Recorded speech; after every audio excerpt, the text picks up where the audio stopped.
Let's break open programming.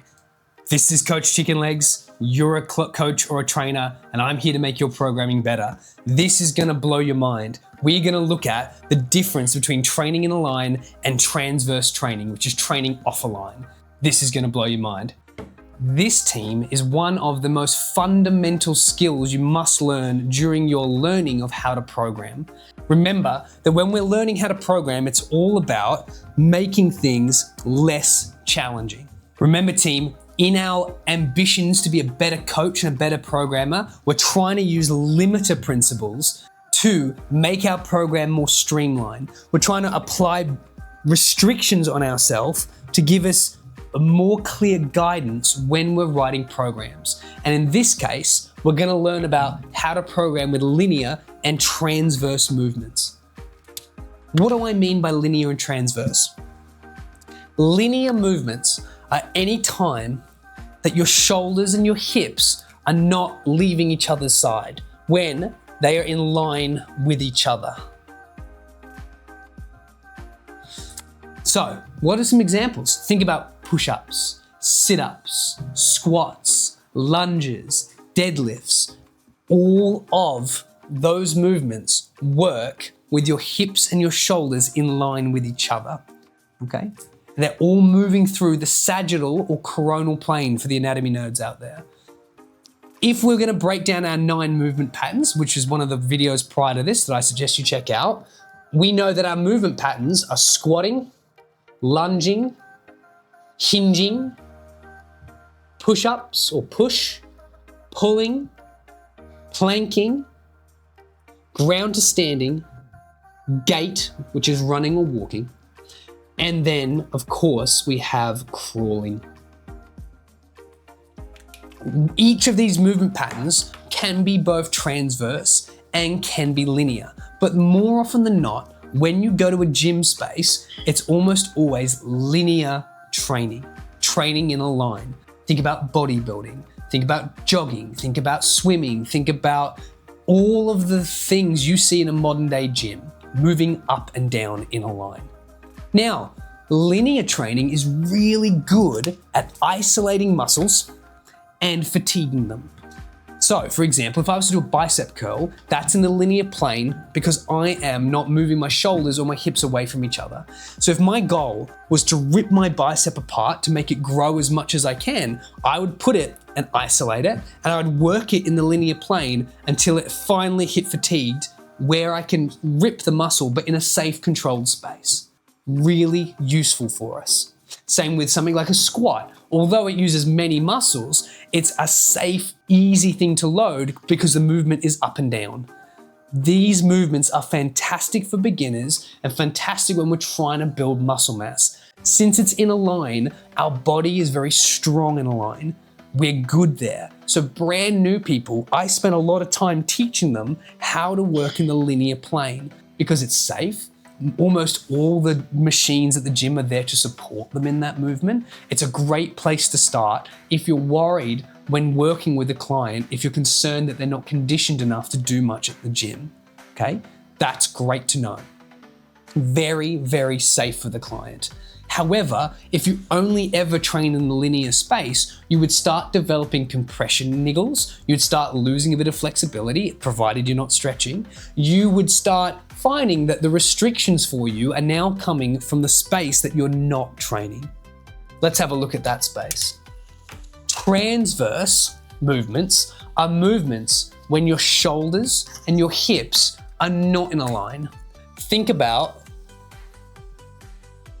a client doing a golf swing with a golf ball. Give him a little hat, there you go. A golf ball swing is a transverse movement because the shoulders move away from the hips and then swing through as well, moving away from the hips. It's weird. It's an odd movement. It's moving through the transverse plane for the anatomy nerds, which is the plane that separates us rotationally, okay?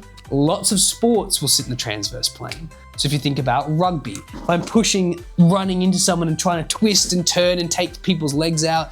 AFL when I'm jumping and turning and spiking. Soccer when I'm changing directions quickly. jiu-jitsu, when I'm trying to turn someone into a human pretzel, these things are really relevant in the transverse plane because this is where we spend a lot of our rotational time. Now, transverse movements are good for a couple reasons. One, they help move joints in patterns they're not used to, the same as muscles, which allows potentially for more mobility and will help strengthen people in odd positions. If you think about a surfer, when they hop up into their position before they stand and surf, they're in a really odd strength position, kind of like a semi-squat, semi-crouch. If the surfer isn't strong in that position, when the wave hits them, they'll pop their knees out or severely hurt themselves. So you might see some of your surfers instructors practicing that particular kind of movement because they want to be strong in that odd position. Same as golfers or footballers who are throwing footballs, they're practicing this weird twisty movement, or javelin throwers, practicing to be strong in that movement. Here's the caveat.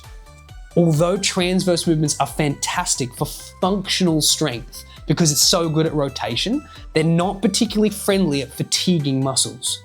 So where linear movement, I can work the bicep to complete fatigue and tear, which would usually be an unsafe spot, but since I'm working in the linear plane, I can kind of control it.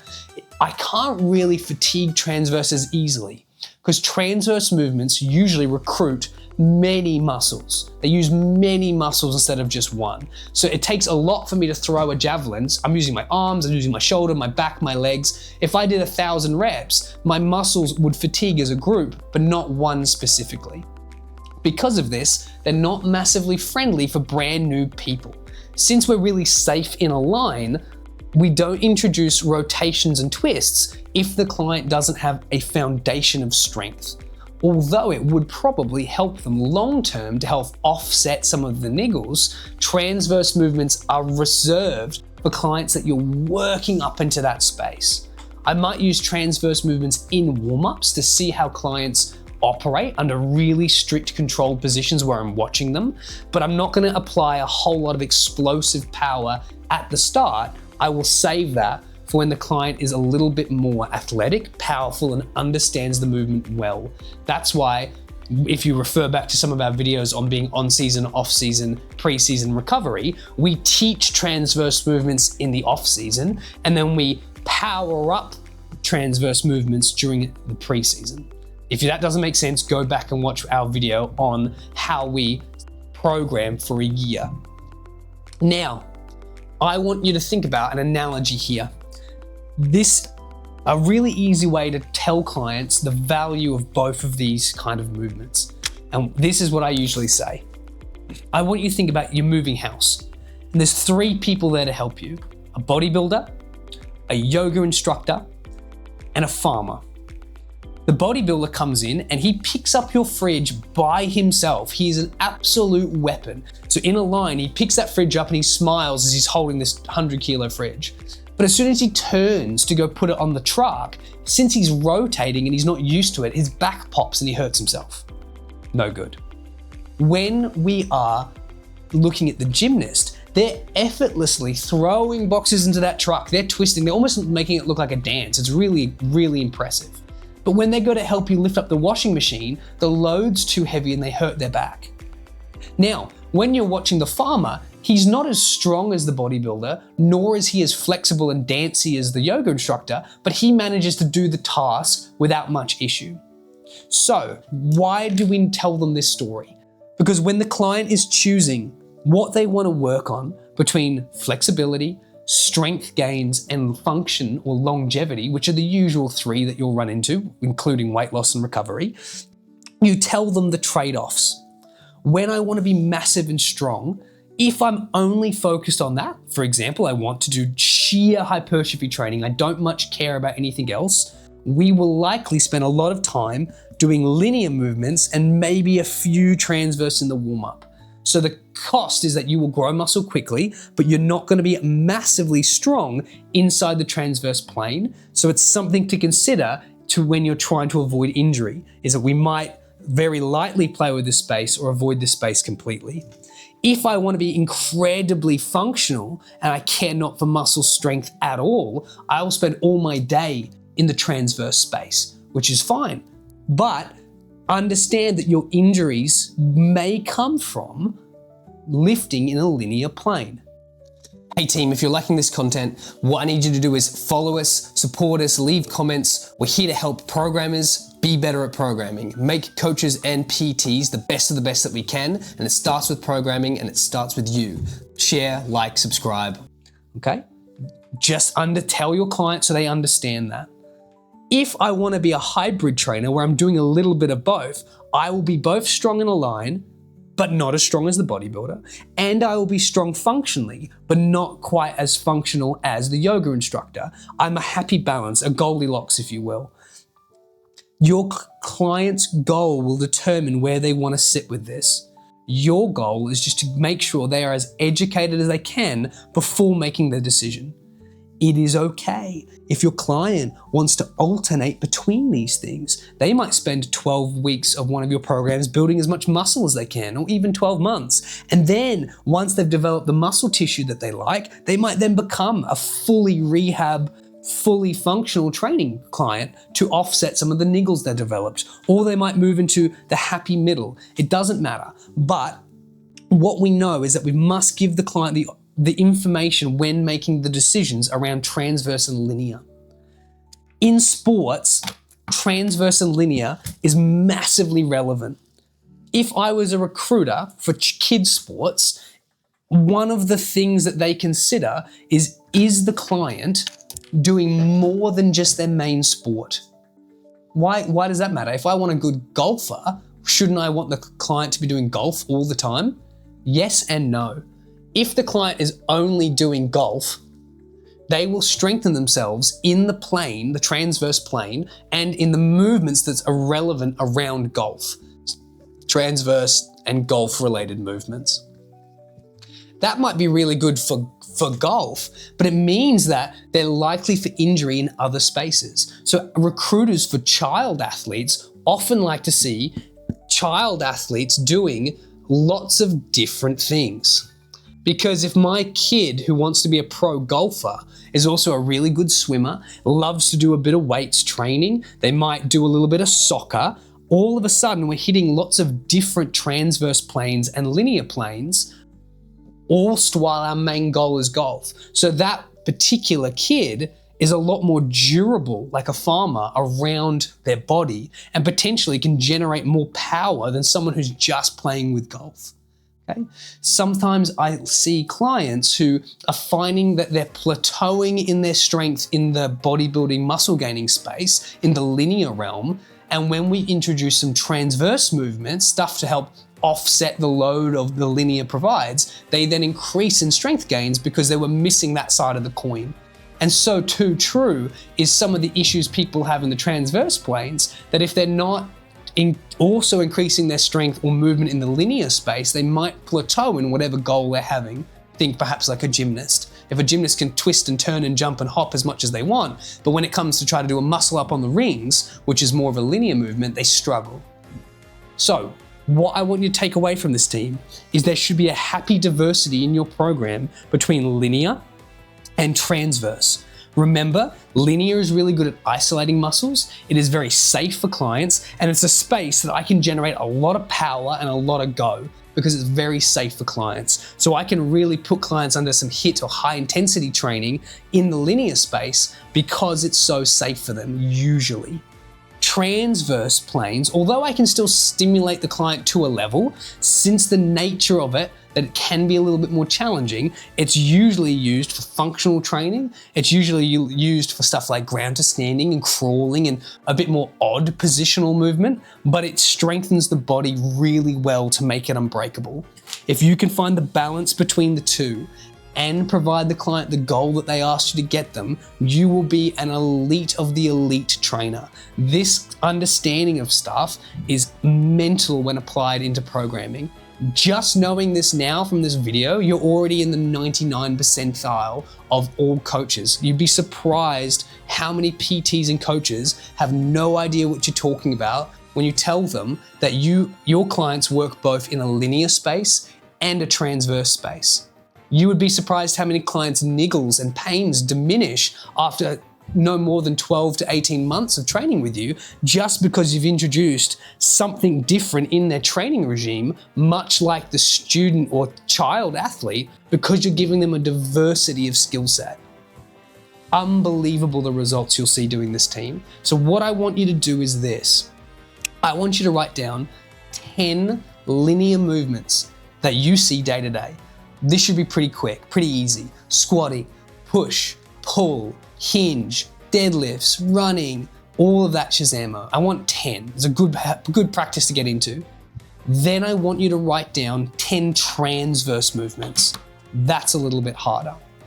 When in doubt, if you can't think of a transverse movement, all I need you to do is think of a linear movement and add rotation to it. So, for example, squat is linear, but squat whilst trying to touch my toes, so alternating toe touches, is transverse. Lunge is linear, but lunge while holding a band and doing a wood chopping movement is transverse. Slam ball slam is linear because the ball's going up and down, your shoulders aren't changing position, but throwing the ball over my shoulder and turning to face the ball as it throws, that's transverse. So what I want you to do, a little bit of extra activity if you really want to crush this as a coach, is I want you to write down the 9 movement patterns of body, of movement. And again, if you don't know what those are, I will write them up quickly, but there is a video on that inside this list of things that we're learning. But we have push, we have pull, we have plank, we have lunge, we have, of course, squat, we have hinge, which is deadlift. So we have crawl, we have ground to standing, and then we have gait. A really, really useful tool that you should have in your belt as a PT is you should have 2 linear movements for each of these 9 patterns and 2 transverse movements to have for each of these patterns. So if you're ever in a pinch when you're writing a program, you always have your 2 to fall back on. Really important to have those 2 to fall back on. 2 linear, 2 transverse. Write down the 9 movement patterns: push, pull, plank, lunge, squat, hinge, gait, ground to standing, and crawl, and write 2 things that it could be in the linear and 2 things it could be in the transverse. Very good activity. We'll quickly give you some suggestions, but I really want you to focus on this yourself. Push, bench press, push up, linear. Pull, bent over roll, pull up, linear. Plank, planking, shoulder touching, linear. Lunge, lunging, linear. Kettlebell walking lunging, linear. Squat, front squats, back squats, linear. Hinge, deadlift, straight bar deadlift, good morning deadlift, whatever. Kettlebell hip throws, kettlebell swings, that's all linear. Crawling, a straight bear crawl is linear. And a ground to standing, a deck squat where you come down on your back and lie down flat, or a burpee, that's ground to standing and it's linear. Gait, walking, running, sprinting, that's all linear. Now we look at transverse. Remember, if I'm ever in doubt, I just think of my linear movement and add a turn.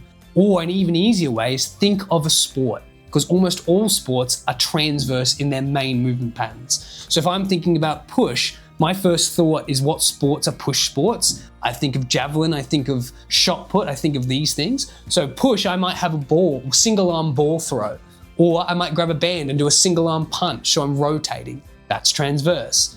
I might do a pull. So for my pull, what's a pull movement? Swimmers do a lot of turning, so I might get a single arm lat pull down and rotate, or I might grab a dumbbell and do a lawnmower row. Plank, I might do a renegade row where I'm holding a plank and I turn to reach to point the sky, helping with that spine movement. Lunge, I might do a lateral lunge, I might do a curtsy lunge, I might do a lunge with a banded twist. Squat, again, these are all transverse. Squat, I might do a deck squat and as I come up, I do a twist. I might just do a squat with a band and a row as I'm doing it, so I'm twisting the spine. I might do a squat with a kettlebell and bring it over my head in rotation from pocket to ear. Hinge, I might come down like I would a barbell row, But when I'm bringing the row to me, I might twist. So I might grab 2 dumbbells and twist with that movement. I might hop on a hip extension, and as I come up, I rotate like this and come back down. That's absolutely transverse. Crawl, I might do an army crawl instead of a bear crawl. I might give them a kettlebell, so they pull the kettlebell with one arm, crawl back, and then pull the kettlebell again. That's also fine. A traditional grounded standing might be lying down and then just helping themselves up, so up to down.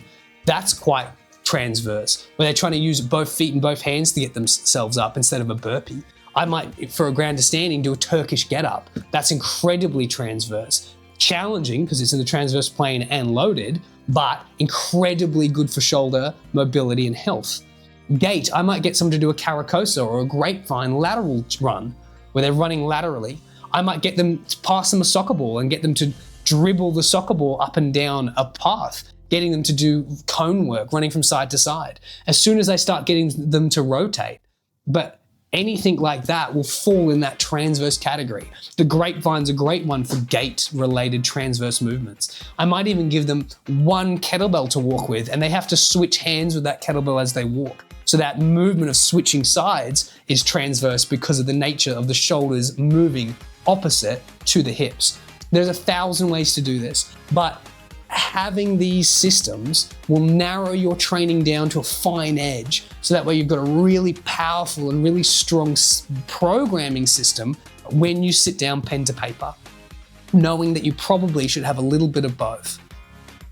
So keep that in mind. Please have a go at writing down 2 examples of a linear push, 2 examples of a transverse push, and so on for the rest of the movement patterns. Really good idea. Excellent, team. Congratulations, you're now in the 99th percentile of coaches. Well done. You are now almost as good as every other coach around you who doesn't know this system. Use it, help your clients, and have some fun. See you in the next video.